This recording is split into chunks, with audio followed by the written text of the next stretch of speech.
Ok, ya se está grabando, según entiendo. Entonces, damos por iniciada esta primera tutoría de desarrollo humano en la diversidad de 3 a 6 años. Lo primero que necesitamos comprender es qué significa desarrollo humano o cuál es el concepto de desarrollo humano desde el área de la psicología. Porque si nos vamos a buscar el término de desarrollo humano en Internet, nos habla desde el desarrollo sostenible, desde la administración de empresas, desde otras áreas. Y entonces necesitamos clarificar qué significa. Entonces, desde la psicología es el estudio científico de los procesos sistemáticos de cambio y estabilidad de las personas. Este estudio es muy particular y lo que nos ayuda es a descubrir la forma en la que las personas cambian desde el momento en el que son concebidas hasta que mueren. Se evalúan en este caso todas las áreas de la vida considerando los aspectos que son genéticos, personales, familiares, académicos, sociales y otros. Como seres humanos somos seres interconectados. No podemos separar nuestros rasgos genéticos de nuestras condiciones familiares, de cómo nos manejamos dentro de nuestro núcleo familiar, de cómo son nuestras experiencias académicas y sociales. Tampoco podemos negar la influencia de enfermedades o de aspectos de índole psicológico en cada una de nuestras áreas. Por lo tanto, cuando hablamos de desarrollo humano, estamos hablando de algo sumamente amplio. Este concepto, entonces, es el estudio del desarrollo de los seres humanos y se ha dividido en etapas. ¿Por qué se divide en etapas? Bueno, en realidad es por un tema práctico, por entender que de acuerdo a cómo se divida por periodos de edad el desarrollo del ser humano, así se van a ir alcanzando algunas metas o hitos del desarrollo y también podemos tener algunos resultados esperados o no de acuerdo al rango de edad en el que se ubique la persona. Entonces entendemos que estas etapas son el nacimiento, que va de los 0 a los 3 años, la niñez temprana, que va de los 3 a los 6, que es lo relacionado con la asignatura que estamos hoy viendo, la niñez intermedia, que se ubica entre los 6 y los 11 años, seguidamente la adolescencia entre los 12 y los 20, la adultez temprana entre los 21 y los 40, la adultez media, que va de los 40 a los 65, y la adultez tardía, que va de 60 años a más. De acuerdo al autor, estos rangos de edad pueden variar en 1 o 2 años. Estos rangos los ofrece Papalia en su libro de Desarrollo Humano, en el capítulo 1, que debieron de haber estudiado para la primera tarea de esta asignatura. Ok, otro tema que es muy importante comprender es la diferencia entre la epigenética, la genética, el ambiente y la cultura. Todo esto influye en el desarrollo de cada una de las personas.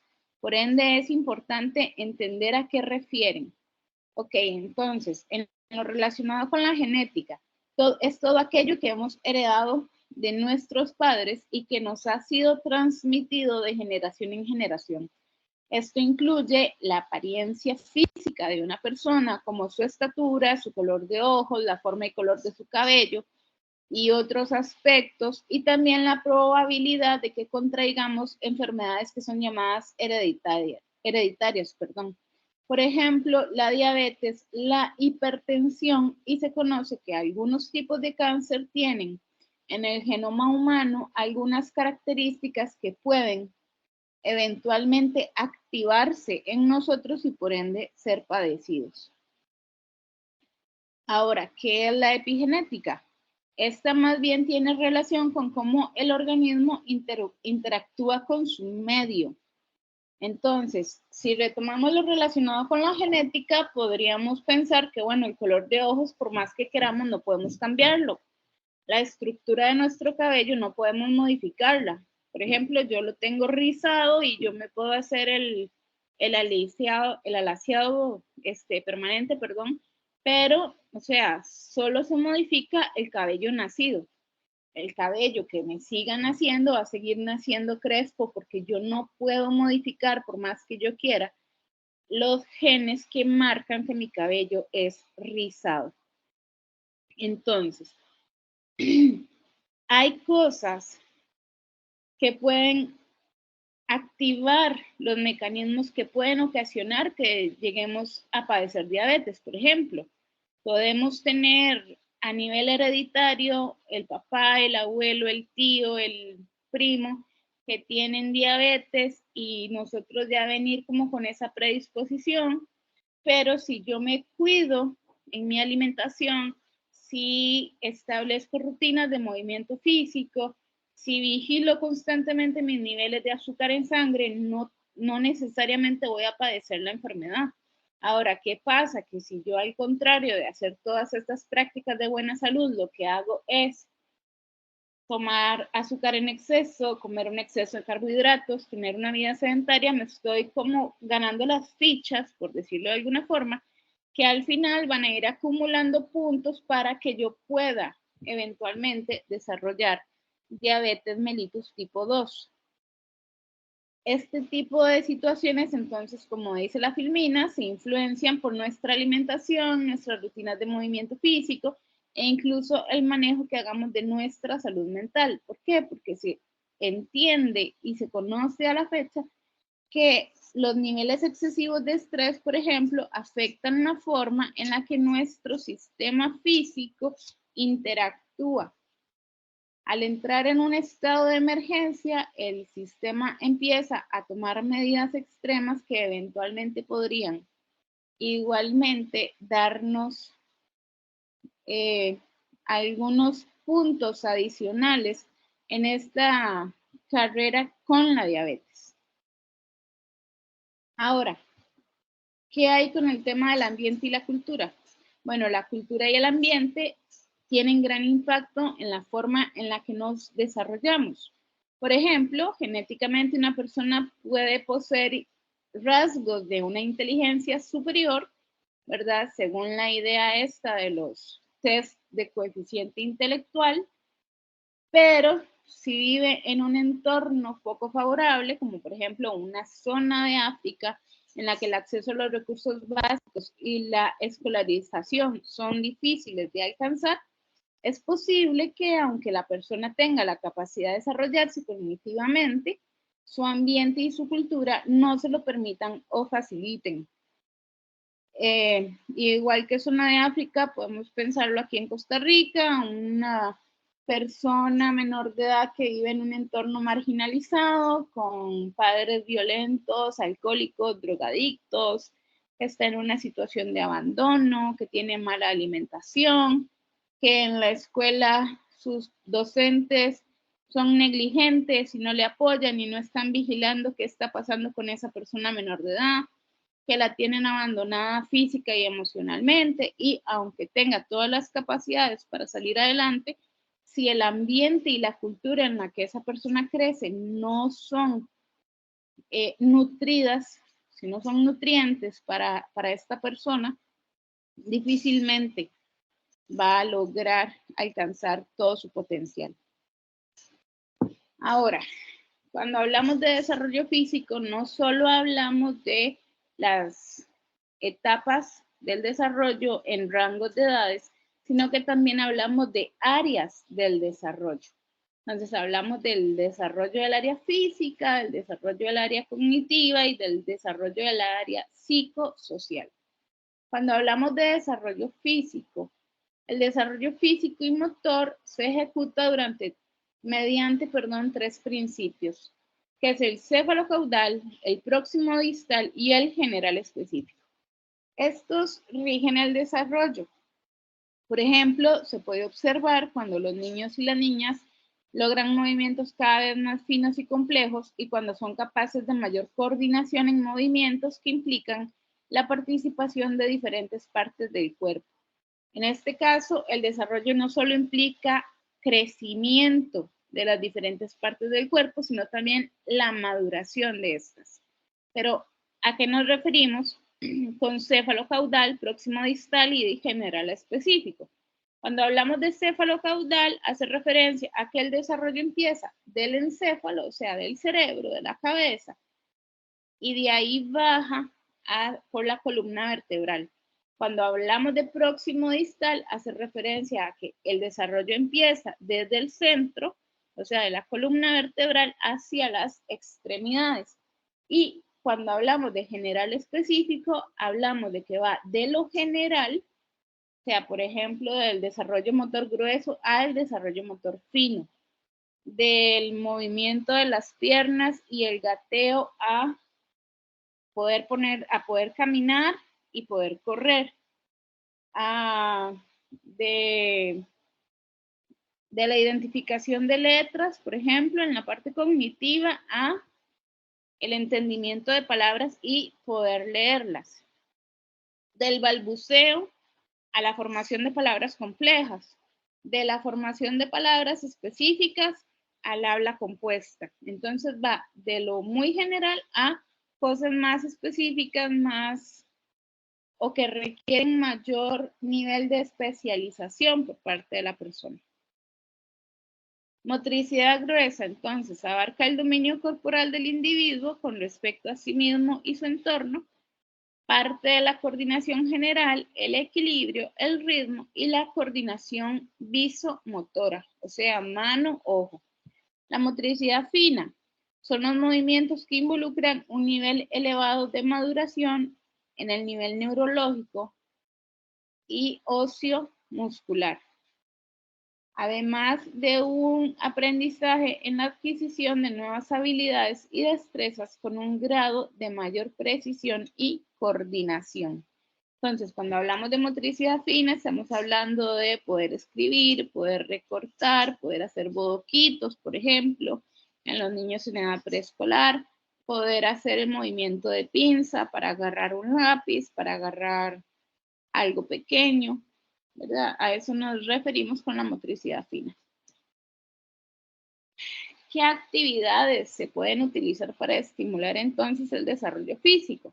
Bueno, entre los 3 y 4 años hay que estimularlo a que corra, a que salte, a que trepe árboles, muros, etc. Obviamente todo esto con la supervisión de un adulto. Entre los 4 y 5 años se les puede enseñar a saltar con los pies juntos, después un pie después del otro, saltar la cuerda, caminar sobre una línea, llevar un vaso lleno de agua, lanzar y volver a tomar una pelota. Entre los 5 y 6 años se le puede enseñar a saltar lo más alto que pueda, saltar tomando impulso, correr largas distancias, caminar guardando el equilibrio sobre una viga que está en el suelo, bailar siguiendo el ritmo. En este caso, como podemos ver, tal vez no podemos esperar que una niña o un niño de 3, 4 años tenga la motora fina y gruesa lo suficientemente desarrollada como para en una clase de gimnasia aeróbica o ballet poder caminar sobre una viga a nivel de piso, mucho menos a niveles más altos. Tampoco tal vez lo podemos esperar entre los 4 y 5 años, pero entre los 5 y 6 años ya podemos ir apoyándole a que logre esos objetivos. Por eso es que tal vez cuando vemos niños tan pequeños en una clase de ballet o gimnasia, vemos que las actividades que se les ponen son más a nivel de piso y requieren de menor coordinación que niños mayores. Después, dentro del desarrollo físico, también tenemos lo relacionado con la percepción. Esto depende del funcionamiento de los sentidos: vista, oído, gusto, olfato y tacto. Durante la edad preescolar se produce un desarrollo y perfeccionamiento de la agudeza óptica y auditiva.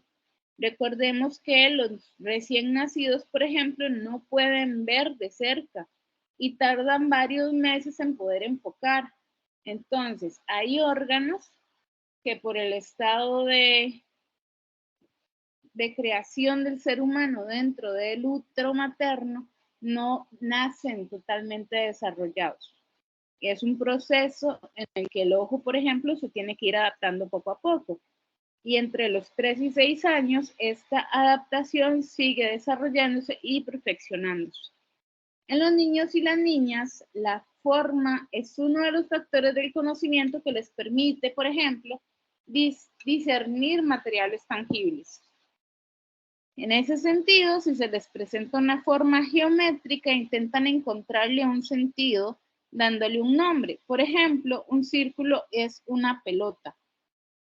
Todavía no diferencian diferentes conceptos, ni tampoco diferencian el tema de la profundidad del objeto, ni pueden decir, bueno, es que la pelota yo la puedo tocar y el círculo solo lo puedo ver. Entonces, como necesitan encontrarle un sentido a lo que están viendo, le dan el nombre de lo que es más fácil para ellos porque ya han logrado tocar, sentir, experimentar, algo con lo que han podido jugar, etc.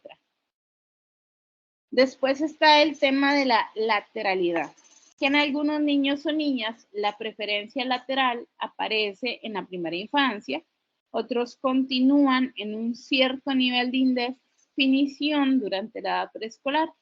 Entre los 3 y 6 años, esta debería de establecerse, pues alrededor de los 4 o 5 se va a localizar una preferencia lateral. Ahora, en caso de que no se haya determinado a los 5 años, sería conveniente ayudar a los niños a lateralizar, sobre todo antes de iniciar el aprendizaje y la escritura. Cuando hablamos de lateralizar, hablamos de si el niño o la niña tiene una preferencia hacia la mano izquierda o hacia la mano derecha. Entonces, es en los primeros años de vida en donde se empieza a escoger, por así decirlo, con cuál mano se van a dominar la mayor cantidad de las actividades. Y si entre los 5 y 6 años todavía no se ha logrado, o el niño parece no haber escogido todavía, entonces lo ideal sería ayudarle a escoger con cuál de las dos se siente más cómodo antes de que empiece el proceso de enseñanza y aprendizaje para que en ese proceso no se le genere un caos. Porque igualmente este tema de la escritura requiere de todo un compromiso y de toda una práctica y de un fortalecimiento de los músculos de la mano. Ok, en relación al desarrollo neurológico, este inicia con el comienzo de la vida, aproximadamente de la tercera semana de gestación y acaba hasta que el individuo fallece. Esto implica cambios estructurales del sistema neurológico, por lo que antes de lograr la madurez de este sistema, debería de pasar por diversas etapas. En este sentido, se puede hablar de madurez neuropsicológica cuando se produce un cierto momento en la organización y en el desarrollo madurativo, el cual provoca un desempeño de ciertas funciones de tipo cognitivo y de comportamiento de acuerdo con la edad del niño. Ok, ¿esto qué significa? Que bueno, nuevamente, ¿verdad? Es un proceso. Entonces, a nivel neurológico, el cerebro al puro principio tiene una serie impresionante de conexiones nerviosas. Muchas de esas no las va a necesitar a lo largo de su vida, entonces se empiezan a dar procesos de lo que se llama poda neural. Muchas de esas conexiones empiezan a morir, empiezan a perder funciones porque en realidad no son necesarias y todo ese proceso va generando cambios maduracionales en el niño o la niña. Entonces, bueno, esto implica un desempeño de ciertas funciones de tipo cognitivo y de comportamiento que van a ir de menos a más conforme la persona va creciendo. Recordemos las etapas del desarrollo de Piaget, en donde nos decía que aproximadamente hasta los 2 años de edad, los niños y las niñas estaban en un periodo que se llama sensoriomotriz, en el que toda la información es recopilada a través de sus sentidos, pero conforme van creciendo, van pasando de ese estadio específico al siguiente, en el que ya no solo toda la información se recaba a través de sus sentidos, sino que también a través de cómo ellos interactúan de forma más constante con el medio y empiezan a generar otras conexiones sociales que les permiten también ir conociendo su entorno. Cuando hablamos de ambiente físico, esto va más allá del edificio, el equipo, los materiales, con los que, digamos, que estén en el aula, en la escuela, en la clase, en la casa, sino que este refleja valores, expectativas, la accesibilidad, cómo se cuida la vida, la salud y el confort de las personas que asisten al lugar de enseñanza, a la escuela. Para los niños y las niñas de corta edad, este espacio físico les define el entorno en que se mueven, qué actividades se hacen en qué lugares, dónde es seguro y dónde hay límites o riesgos. Aquí nuevamente entra todo un aspecto social y psicológico en el que ellos y ellas empiezan a generar estrategias de seguridad porque empiezan a darse cuenta de que ese espacio al que ellos van a aprender tiene reglas de convivencia, tiene espacios seguros, tiene espacios, perdón, tiene espacios en los que es riesgoso permanecer, al mismo tiempo que lo que hace referencia a los valores tiene mucha relación con cómo él o la docente les trata, cómo se lleva con sus compañeros y con sus compañeras, cuáles son sus expectativas en relación a lo que está experimentando y aprendiendo en el lugar, qué tan accesible es el lugar para ellos y ellas, aparte de aprender situaciones sobre el cuidado de la vida, la salud y el confort en general de las personas que asisten al centro educativo. También el ambiente físico refleja el grado de calidez y la claridad de los objetivos de quienes lo organizan y cómo se promueve el desarrollo motor grueso y fino y los hábitos además del aprendizaje. Claro es que papá y mamá tienen una influencia enorme en el desarrollo de los niños y las niñas. Sin embargo, el entorno educativo y los docentes también moldean mucho de las habilidades sociales y de organización de los chicos y las chicas. Apoya obviamente en el desarrollo motor grueso y fino y en la consecución de hábitos.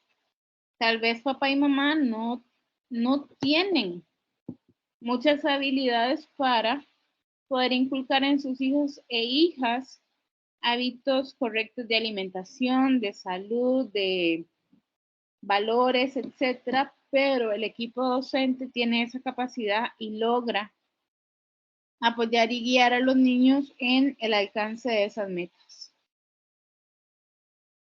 Por otro lado, tenemos lo relacionado con lo que son los aspectos nutricionales. Entendemos que muchos de los problemas alimenticios que pueden presentarse posteriormente inician en la niñez.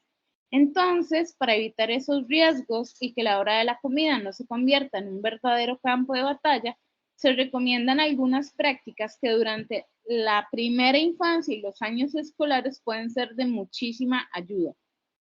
Entonces, se les puede permitir escoger los alimentos. Por ejemplo, si hay pollo y verduras, puede ser que desee comerse solo el pollo. Proporcionar que en el propiciar que en el orden y la combinación que desee. Permitirle dejar de comer cuando lo necesite, promover un ambiente de armonía y de cordialidad, establecer horarios específicos de alimentación, presentar los alimentos de forma agradable y llamativa. Yo a esto le haría una modificación. Por ejemplo, en el primer punto que dice permitirles escoger los alimentos, por ejemplo, si hay pollo y verduras, entendemos que el niño y la niña tiene que ingerir verduras, que es un tema de salud. Pero entonces, lo que podemos hacer es una modificación en la proteína, llegar a acuerdos estableciendo límites y decir, bueno, las verduras tenés que comértelas, pero puedes escoger entre brócoli y zanahoria con el pollo. O lo que tenemos de verduras es esto, es importante que las comas porque es por tu bien, por tu salud, pero podemos escoger qué prefieres. ¿Prefieres pollo o prefieres carne? ¿Prefieres salchicha o prefieres huevo?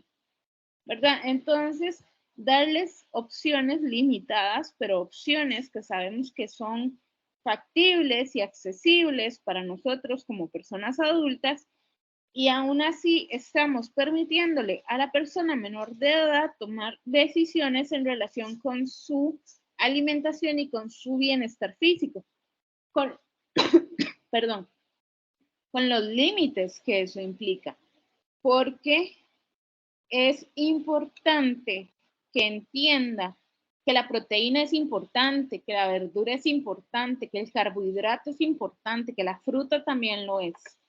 Pero no le vamos a obligar a comer pollo si no tiene ganas de pollo. Entonces podemos tener la opción de una segunda proteína.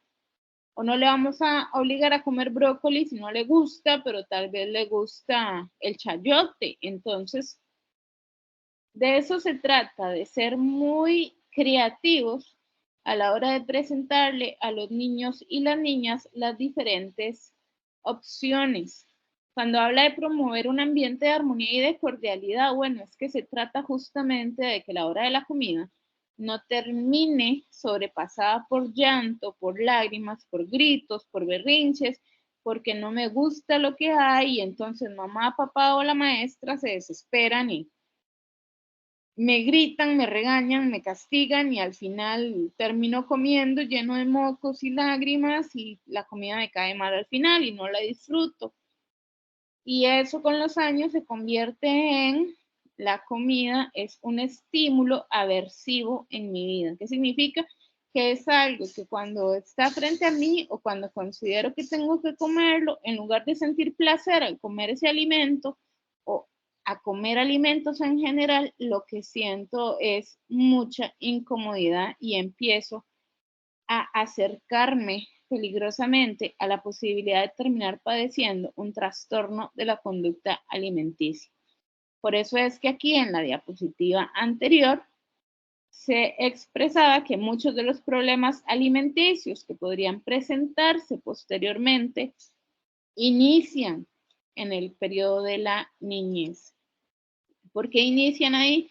Porque la forma en la que se le presente al niño o la niña la importancia de los alimentos y se le presenten los diferentes alimentos que hay y que se necesita que consuma, influyen muchísimo en la forma en la que a futuro vean todo el tema relacionado con la comida.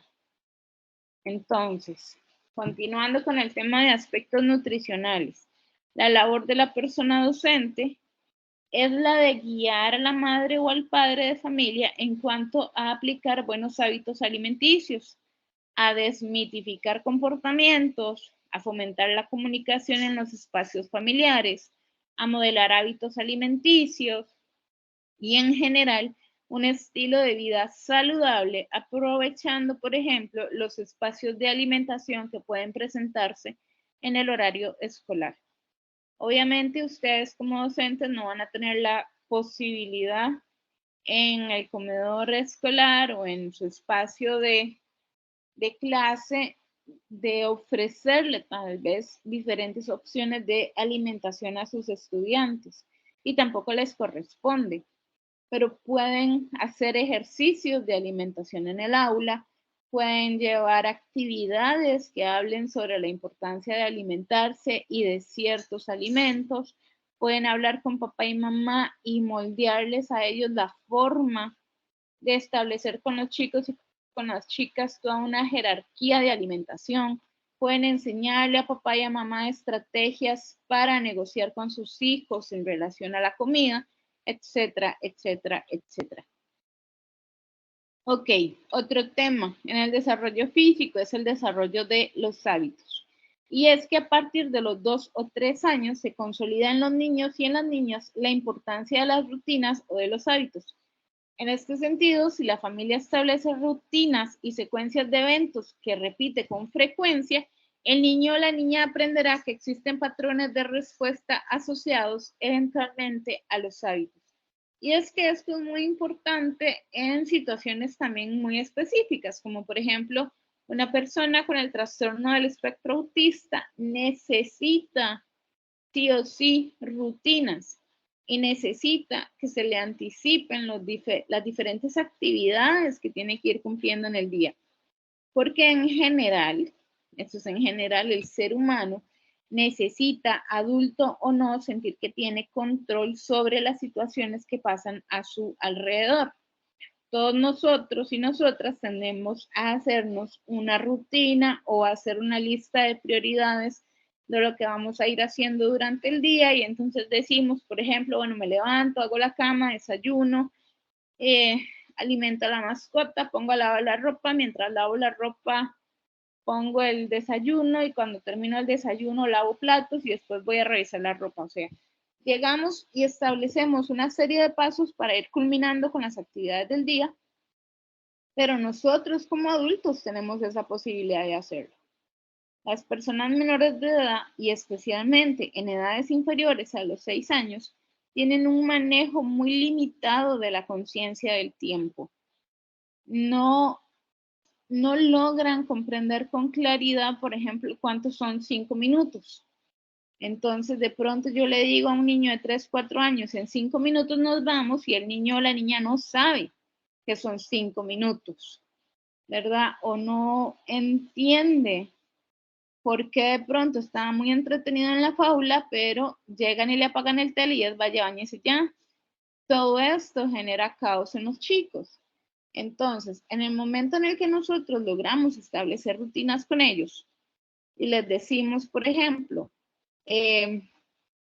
puedes ver 10 minutos la fábula, te voy a poner una alarma y cuando la alarma suene tienes que apagar el televisor y levantarte a bañar, muy probablemente cuando la alarma suene no le va a hacer mucha gracia levantarse e irse a bañar. Sin embargo, le vamos a ir enseñando poco a poco que el toque de la alarma significa que seguidamente viene algo más. Poco a poco así también les vamos a enseñando el manejo del tiempo y el establecimiento de rutinas. Y entonces el niño o la niña poco a poco va aprendiendo que después de que se baña, se viste y desayuna y después de eso va al kinder y cuando regresa del kinder, no sé, almuerza y después juega un rato y después hace la tarea y después juega otro rato y después se duerme. Ayudarles en este establecimiento de hábitos y rutinas facilita la vida de los chicos porque les da la sensación de control sobre lo que va a pasar a continuación, facilita la vida del docente también, que de hecho, si ustedes lo notan, conforme van pasando las semanas y los meses, los chicos que recién van entrando al kinder o al prekinder van entendiendo cómo funcionan las sirenas de salir a recreo, entrar del recreo, eso es también parte del establecimiento de rutinas y obviamente facilita a largo plazo el manejo que papá y mamá tienen de todo el tema con los chicos y las chicas. Ok, desarrollo cognitivo. El desarrollo cognitivo ha sido estudiado más que nada en los últimos 70 años.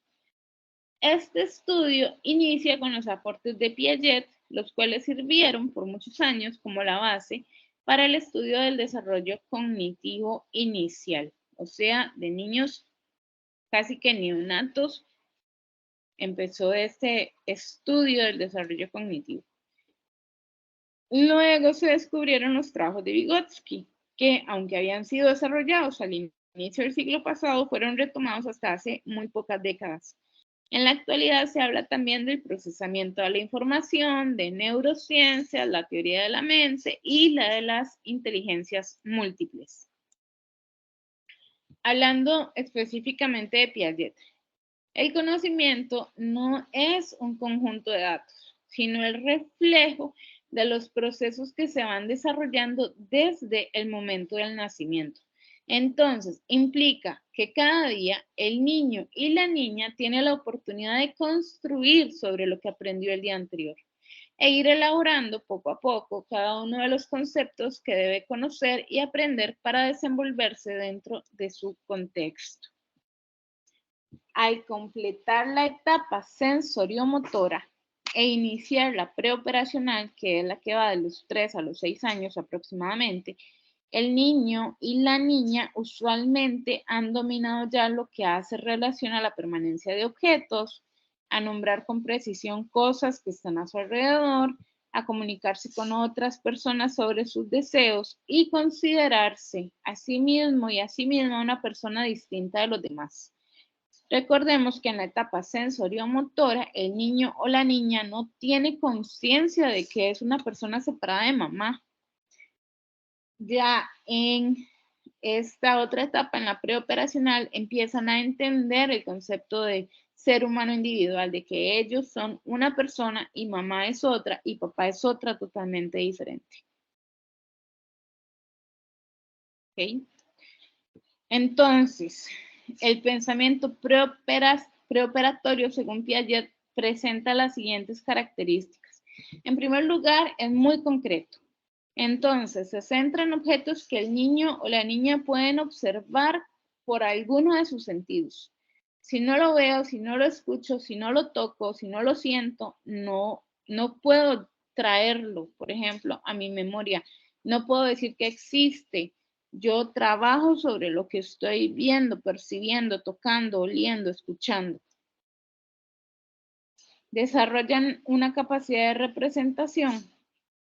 Es decir, que mediante gestos, palabras, imágenes y juegos hace referencia a objetos no presentes físicamente, objetos reales que no están a la vista. Entonces, en este sentido, por ejemplo, es cuando los chicos y las chicas empiezan a jugar al doctor, empiezan a jugar a la casita, empiezan a jugar yo soy mamá, tú eres papá, etc. Empiezan a jugar con un perro imaginario, con un gatito imaginario. Muestra imitación diferida. En este sentido, cuando efectúa secuencias simples de acciones que copian lo que ha visto a otros hacer al utilizar objetos y asumir papeles familiares, aquí se da el juego simbólico del que les venía hablando, y en este sentido también a través del juego simbólico muchas veces podemos descubrir cuando los chicos y las chicas están siendo victimizados de alguna forma, porque a través del juego también ellos y ellas elaboran las situaciones que no comprenden y que están pasando. Entonces, por ejemplo, puede que están jugando a la casita y de pronto uno empieza a gritar y el otro se asusta y se esconde y esta es que están jugando a la casita y papá le está gritando a mamá y etcétera. Entonces ya nos damos cuenta de que algo está pasando por ahí. O empiezan a jugar situaciones que han vivido en relación a alguna persona conocida o extraña que les haya hecho algún daño a nivel sexual o de otro tipo, o de pronto están jugando sobre una operación que tuvieron en la boquita o en el estómago, etcétera. Entonces, a través del juego ellos elaboran muchas de las experiencias bonitas y feas que han tenido a lo largo de su corta vida. Otro tema del tipo de pensamiento de la etapa preoperacional es que es irreversible.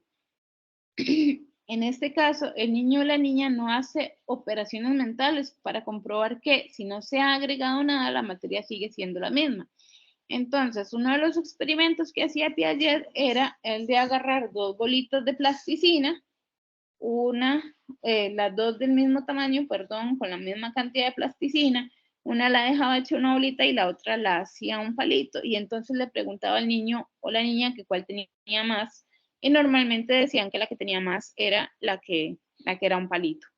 Entonces, no pueden comprender que la materia es la misma, que lo único que pasó fue que cambió de forma. En esta etapa también domina la percepción, entonces se les dificulta el concepto de conservación. La conservación se refiere a que la materia, además de que tiene un cambio perceptual, puede mantenerse igual, que es lo que les digo yo de la plasticina.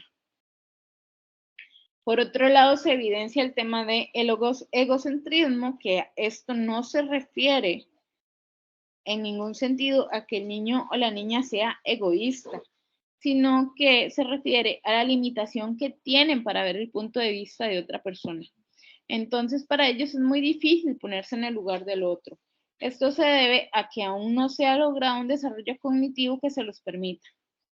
no hay manifestaciones de egoísmo de índole social, como muchos adultos piensan que sucede, y esto más bien hace referencia a que, por ejemplo, si él está feliz y las personas a su alrededor están tristes porque están de pronto en un funeral, él no entiende por qué las personas a su alrededor están tristes si él está feliz. O si él está triste porque algo le pasó, se le rompió un juguete, se le perdió una canica o se le cayó un helado, etcétera, no entiende por qué las demás personas no están tristes igual que él. Entonces, es en ese sentido, no tienen la capacidad para entender que las experiencias individuales son eso, son mías, son mis experiencias, no las de la otra persona. Yo no las comparto porque obviamente no somos un ser, somos varios. Ok, en esta etapa también sucede el tema del animismo. El niño o la niña le asigna vida a objetos que son inertes. Por ejemplo, el sol o la luna que los siguen o la silla que los botó. Por eso a veces vemos también que en los dibujos dibujan el sol con una carita feliz, o la luna con una carita feliz o con una carita triste. Se enojan con la silla porque se cayeron de la silla, o se enojan con el mueble porque se golpearon el piecito en el mueble. O sea, ellos sienten que ese objeto tiene vida. También experimentan el artificialismo. Creen que todo ha sido producido por el hombre, incluso la naturaleza. Algunas críticas al modelo de Piaget, porque obviamente todo modelo teórico es propenso a críticas y en realidad entre más críticas mejor, porque eso implica que hay más investigación y hay más comprobaciones al respecto. Entonces, dentro de las críticas a este modelo, una de las principales es que los cambios no son tan cualitativos como se había argumentado. ¿A qué se refiere esto? A que yo no puedo decir que porque ya mañana mi hijo o mi hija cumple 3 años, ya no va a estar en la etapa sensoriomotora y va a pasar a la preoperacional.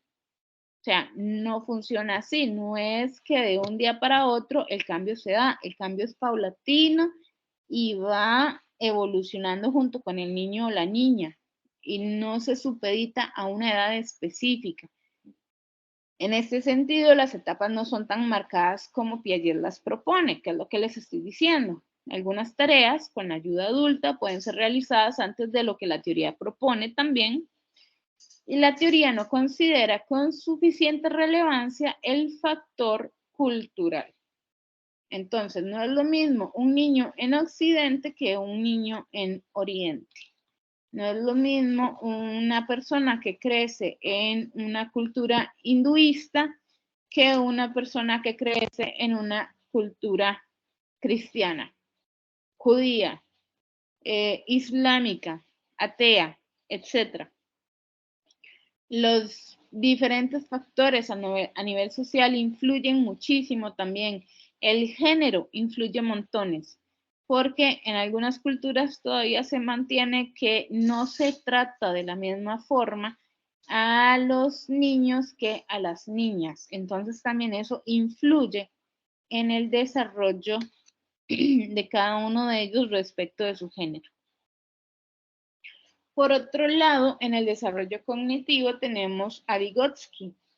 Esta teoría nos pone de relieve lo que son las relaciones del individuo con la sociedad, ya que el niño o la niña aprende por medio de las actividades sociales a incorporar herramientas culturales, como el lenguaje, más los sistemas de conteo, la escritura, el arte y otras invenciones sociales. Si ponemos atención, a diferencia de Vygotsky, Piaget le da muchísimo más énfasis a todas las relaciones sociales y culturales que se gestan alrededor de la persona menor de edad. Entonces, para Vygotsky, las herramientas que utilizan los niños y las niñas para interpretar su mundo son de dos tipos, las técnicas y las psicológicas. Las primeras le permiten dominar el ambiente e incluyen elementos como el papel, el lápiz, las máquinas, las computadoras y otros instrumentos tecnológicos. Y las segundas le permiten controlar el pensamiento y la conducta e incorporan sistemas lógicos, convenciones sociales, dibujos, mapas, entre otros. Vygotsky criticaba a Piaget, pues el primero, o sea, Vygotsky consideraba que los adultos debían de mediar y enseñar, porque el niño o la niña por sí solos no podían construir todos los conocimientos que requerían. Perdón, para él, lo importante entonces era impulsar a los niños y a las niñas a aprender bajo la premisa de la zona de desarrollo próximo. En este sentido, un docente ejercía el papel de instructor y mediador, y el educando, o sea, el niño o la niña, podía avanzar en su aprendizaje. En este sentido, ¿verdad? Podemos entender que para Piaget consideraba que la persona por sí sola iba alcanzando los diferentes hitos del desarrollo, no tomaba mucho en cuenta el ambiente. Vygotsky desarrolla una teoría totalmente contraria, aunque complementaria, porque él dice, está bien, todos estos hitos del desarrollo la persona los va a ir alcanzando poco a poco, pero no los alcanza sola. Necesita la influencia de adultos y de personas a su alrededor para poder ir avanzando un escalón cada vez. Finalmente, como ya les he dicho en varias ocasiones, somos seres sociales, o sea, requerimos y necesitamos de quienes están a nuestro alrededor para poder crecer y desarrollarnos de formas más idóneas y también más equilibradas. Ok, otro tema que se elabora mucho dentro del desarrollo cognitivo es el relacionado con la inteligencia emocional. Y lo que sucede es que la inteligencia emocional se refiere a la habilidad que vamos desarrollando nosotros y nosotras para reconocer las emociones y lograr, mediante su reconocimiento, razonar de forma más eficiente, lo que nos posibilita tener una vida mucho más equilibrada. Entonces, dicho de otra manera, la inteligencia emocional nos permite un uso de las emociones como parte de la vida de la persona. Son vivencial, es imprescindible reconocerlas y mediante el reconocimiento hacer un uso más efectivo de la capacidad cognitiva del pensamiento. Muy bien, aquí lo que tenemos que entender es que nuestras emociones están interconectadas con nuestros pensamientos. Entonces son como el engranaje. Si yo pienso de forma negativa, mis emociones en respuesta a ese pensamiento negativo van a ser muy negativas también. Van a ser emociones displacenteras. Pues, por ejemplo, si yo constantemente me digo, es que no sirvo para nada, es que no sirvo para nada, es que todo me sale mal, es que por más que yo lo intento no me funciona, etcétera, las emociones que se van a encadenar a esos pensamientos negativos van a ser de tristeza, de insuficiencia, de poca valía, etcétera, etcétera, etcétera. Al mismo tiempo, estas emociones displacenteras que me hacen sentir tristeza, incompetencia, poca valía, etcétera, van a alimentarle el pensamiento de es que no sé ni para qué lo intento si de por sí yo no valgo. Entonces, ¿qué nos dice la inteligencia emocional? En el momento en el que logramos reconocer nuestras emociones y logramos razonar de forma más eficiente, o sea, nos damos cuenta de que nos estamos sintiendo así y podemos decirnos a nosotros mismos, en lugar de yo no valgo, decirnos, no, un momento, es que lo que yo siento no es lo que yo soy y lo que yo siento no necesariamente es verdad, porque las emociones no son verdades absolutas, son indicadores de que algo me está molestando, pero no hacen referencia 100% a la realidad. Entonces, en el momento en el que yo identifico esas emociones displacenteras, puedo darle la vuelta por medio de mi pensamiento. Y puedo decirme a mí misma, en este momento me estoy sintiendo así, estoy sintiendo que no valgo, valido el hecho de que me estoy sintiendo mal, pero el hecho de que yo me esté sintiendo mal y esté sintiendo que no valgo no significa que eso sea cierto. Y eso es inteligencia emocional. Es descubrir que tengo esa emoción, es darme razones para entender que esa emoción no es mi realidad y ayudarme por medio de mis pensamientos para que esa emoción no es que pierda poder, pero que sí yo pueda entenderla, aceptarla, validarla y dejarla ir.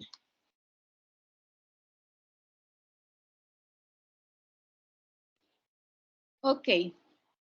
En este sentido, las habilidades emocionales pueden contribuir a una adaptación social y académica de muchas formas.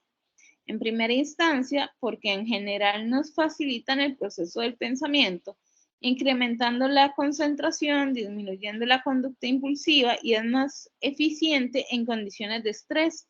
Incluso puede tener un efecto sobre lo que es la motivación intrínseca. Cuando yo me permito reconocer, validar y aceptar mis emociones y hago este proceso de pensamiento que les digo en el que las reconozco, pero me digo a mí misma, no, es que no necesariamente son ciertas, puedo modificarlas, puedo empezar a sentirme mejor y en el momento en el que mis emociones se han calmado e incluso han abierto espacio para emociones más placenteras, puedo empezar a sentir cómo se facilita la forma en la que yo reacciono con el medio, cómo recibo de forma más eficiente el aprendizaje, cómo disminuyo conductas que vienen a ser producto de esas emociones y esos pensamientos errados. Y claro está que si yo tengo emociones positivas en relación a mí misma, a mi valía y a mis capacidades, mi motivación interna o intrínseca para hacer las cosas va a ser muchísimo más fuerte que si por el contrario no, de que si por el contrario mis emociones son totalmente contrarias. En este sentido, se insiste muchísimo en trabajar en las emociones y en general en destrezas emocionales como lo que es un prerequisito para poder abordar aspectos de tipo académico tradicional. Entonces, estos niños y estas niñas que son educados emocionalmente son más capaces de enfrentar los retos que presenta la vida adulta en una sociedad que es cada vez más exigente. Ay, perdón, me salí. Ok, por otro lado tenemos el tema de las inteligencias múltiples que fueron propuestas por Howard Gardner. Este señor propuso que no existía solamente un tipo de inteligencia, ¿verdad? El tipo de inteligencia lógico-matemática o la que mide nada más las habilidades verbales. O sea, no existía solo ese tipo de inteligencia, sino que tenemos varios tipos que dependen del área del desarrollo humano que se está tratando en ese momento. Para él, la inteligencia trata más bien de la capacidad que tenemos de resolver problemas y crear productos en un entorno que es rico en contextos y que además es naturalista. Ok, entonces Gardner nos propone 8 inteligencias. Efectivamente, la inteligencia lingüística, que son personas que tienen muchísima habilidad para leer, para escribir, para desarrollar ensayos, cuentos, una gran creatividad en esa área, etc. La inteligencia lógico-matemática, personas que tienen grandes habilidades con la matemática, la física, la química. La inteligencia espacial, esa persona que no importa en dónde esté, siempre encuentra el norte. Yo no sé cómo hacen, pero lo logran.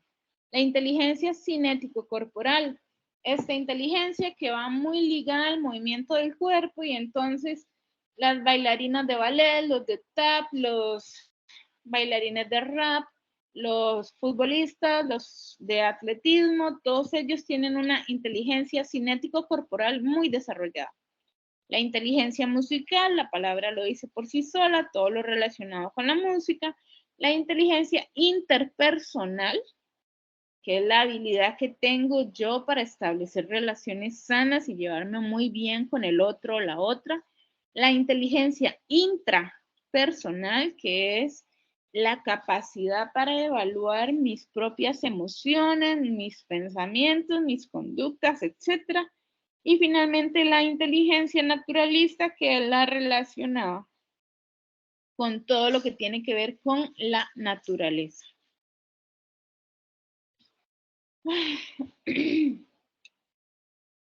En este sentido, para la educación preescolar, el personal docente debe ser consciente y estar informado para brindar una estimulación integral que favorezca el avance de todas las áreas o inteligencias a las que hace referencia Gardner, a efecto de que los niños y las niñas tengan la oportunidad de una estimulación múltiple, de identificar intereses y capacidades que más adelante les van a servir de base para nuevos aprendizajes.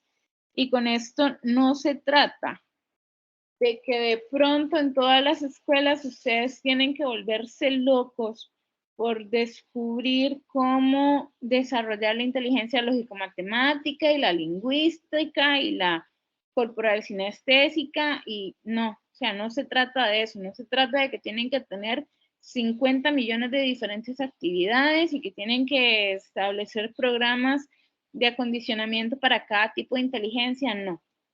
Se trata de que si ustedes evalúan, por ejemplo, que tienen un niño o una niña con altas capacidades para la escucha de la música o niños y niñas que tienen altas capacidades en el manejo de su cuerpo o que tienen muchísima facilidad para la lectura y la escritura, que colaboren en que esos niños y esas niñas puedan seguir explorando esas áreas, que esas áreas no se coarten en el derecho y en el desarrollo de sus diversas actividades. Ok, y con eso estaríamos terminando lo relacionado con esta primera tutoría.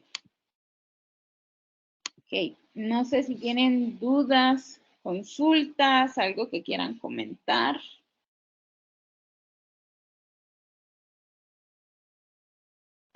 ¿Alguna cosa ahí que quieran comentar, algo que quieran decir, preguntar, si tienen alguna duda de la próxima tarea? ¿Cómo les fue en la primera?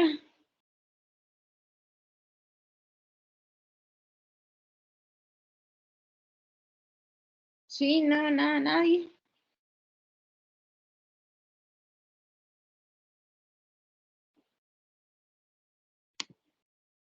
Pueden escribir o pueden abrir el micrófono.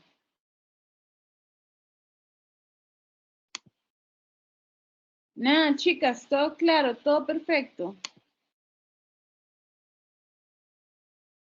De mi parte, todo claro, profesora. Muchas gracias. Ok, con mucho gusto. ¿Alguien más? Bueno, entonces, en ese caso, un gusto haberlas acompañado hoy. Me disculpan por la cámara y por etcétera, pero es que aquí la lluvia ha estado muy terrible el día de hoy. Si no hay ninguna duda ni nada, nos estaríamos viendo, creo que aproximadamente en un mes para la segunda tutoría.